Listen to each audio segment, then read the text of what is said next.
right, it's time now for one of my favorite segments, the big screen. Mine We take too. a look at, right? We take a look at all the movies coming to theaters and streaming platforms this weekend. Seattle Refined's movie expert Candace McMillan joins us this Friday morning. Hi, Candace. How are you this morning? I am great. How are you guys? We're doing good. By the way, the hair looks good Yeah, today. I'm liking the curls. I tried a new, I don't need to share this on air, but I did try a new way to curl my hair and it was easy and effective. I like that. That's great. All right, let's start with Backrooms. What is this one about? This one's, have you guys heard of the Backrooms? This is No. an internet thing. I am too old, I fear, to understand what this is about. Came from 4chans, which means nothing to me, and creepypasta, which also means nothing to me. It's an internet fandom that has users posting seemingly innocuous photos of random rooms and giving them eerie histories. So it's from an online thread in 2019 that kicked off the obsession, and then an American YouTuber named Kane Parsons created a short film in 2022 that he posted. It went viral. He is now 20 and is making his directorial debut with Backrooms, a much longer study of the internet craze that has some mesmerizing elements, but ultimately feels a bit too half-baked to carry its 1 hour and 50-minute runtime. Chiwetel Ejiofor stars as Clark, a failing furniture store owner going through a divorce and struggling to find happiness. His therapist, Mary, played by Norwegian actress Renate Rensve, a lot of hard names in this film, is also stuck in her own past traumas. They basically go through a portal in the bottom of his furniture store and get trapped in maybe their own psyche. I don't quite understand what they're going for here or what the plot is. I think if you're going to this film, you're going to love the production design, the set decoration, the visual effects. They are bewitching. They are done exquisitely well for a 20-year-old. Everything else is kind of tough. You know, their plights are not based in reality, which is hard to understand what the underlying metaphor he's going for. I don't know. The characters don't feel real. Maybe it's because a 20-year-old wrote about middle-aged people. I don't know. If vibes are what you want, you can visit Backrooms. I guess I'll skip it. But I'm just confused. Yeah, Me I'm like, too. I don't get it. Yeah. Well, congrats to the 20-year-old Yeah. and to have an A24 film. That's impressive for that person.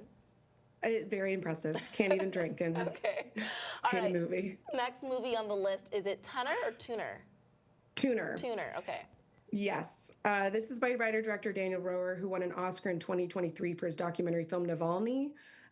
This is his first narrative feature. He brings us Tuner, which is a rom-com/thriller heist convergence of genres that is more convincing than it is underwhelming, though at the film's end, you may be yearning for a more, bigger, more dynamic climax. White Lotus star Leo Woodall stars as Nicky, a piano tuner with a rare hearing condition called hyperacusis, which causes him extreme sensitivity to everyday sounds. Dustin Hoffman stars as Nicky's mentor, an ailing piano tuner and father figure to Nicky. His unwanted talent grabs the attention of local criminals who will pay him to open safes.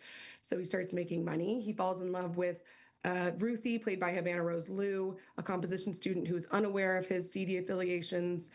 The film progresses. He gets dragged deeper into the underworld. Obviously, he must decide, what matters to him, what is just white noise. There's some really great performances in this, and that is what carries the film. There's an intriguing premise, an interesting kind of hook.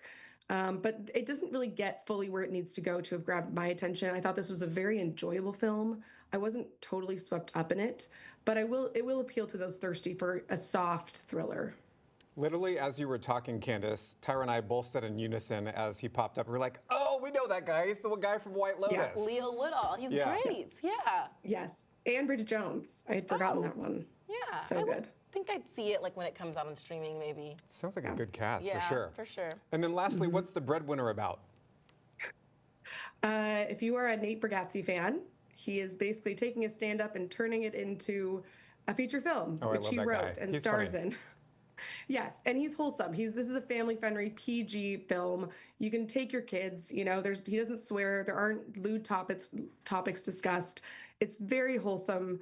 That said, it's not necessarily the most interesting comedy, right? It's a very much a family-friendly comedy. It's not a comedy I think my kids would have enjoyed very much. I think they would have been bored.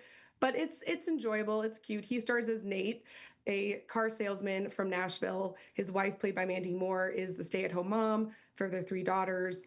Until she invents something that sends her to Shark Tank and forces Nate to take on more tasks around the house, showing his utter ineptitude and misunderstanding of everyday tasks.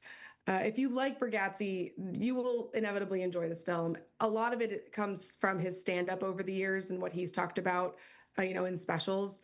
He rips on all types of things, the types of eggs sold at stores.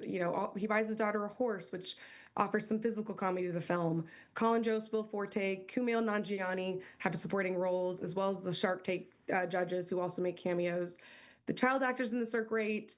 This is for a certain audience, and I think if you're watching this and this looks fun to you, you'll probably have a great time. I don't need to sell it to you.